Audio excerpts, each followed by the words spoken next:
أعوذ بالله من الشيطان الرجيم. بسم الله الرحمن الرحيم.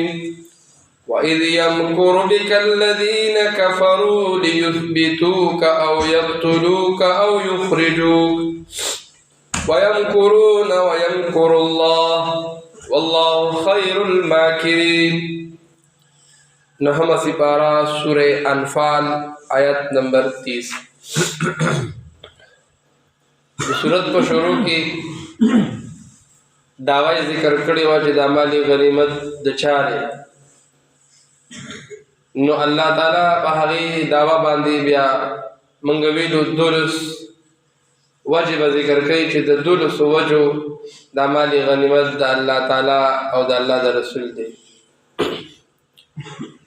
په هغه کې یو وجه دا هم ذکر کوي چې الله تعالی وی لدی د وجه د مالی غنیمت د الله او د الله د رسول دی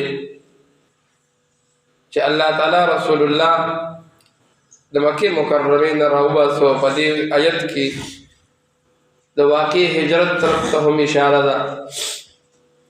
کله چې د مدینه خلق رال یو وفد راغی او رسول الله ایمان راوړ او خلق رز دراز اسلام کې داخليدل، نو مکه والا مشران ابو جهل دی، عتبہ و شیبہ او نور چې کوم د دې مشرانو د خپلو کې کېناستېدل، وایي دا اسلام خو ورځ د ورځې د ملګري سیوا کېږي، موږ سره غم دا او موږ وی کلی دی نو دا دوره به نه سیوا کېږي، نو دا خلک خو اوس د بار نه م راځي او د ده ملګري کېږي، نو موږ خو به دې کوشش شو چې د ده دا ملګري ختم کړو، د ده طاقت ختم کړو او ورځ د ورځې د ده قوت سیوا کېږي، ورځ د ورځې ملګري سیوا کېږي.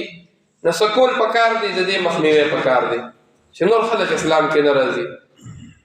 دی په دارالندوه کې خلک راجمع شو، مشران ټول راجمع شو د قریشو، په هغې کې میټینګ کوي، مشوره کوي چې څه وکړو، په کومه طریقه دا خلک د ده نه منل. شیطان هم راغی کېناستې، د ته څوک یې؟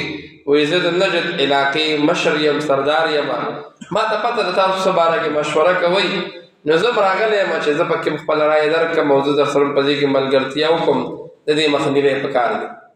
مشورې شروع دي، یو کس رایه ورکوي او هغه څه وایي داسې کار به وکړو چې لیثبتوک بند به کړو، کور کې یو شاړ روان کور به یې سایډ ته، په هغې کې به یې بند کړو، بس بند به وي بند به وي، اخر به چې ته مړ شي، بس بنده وي، بار به نه پرېږدو.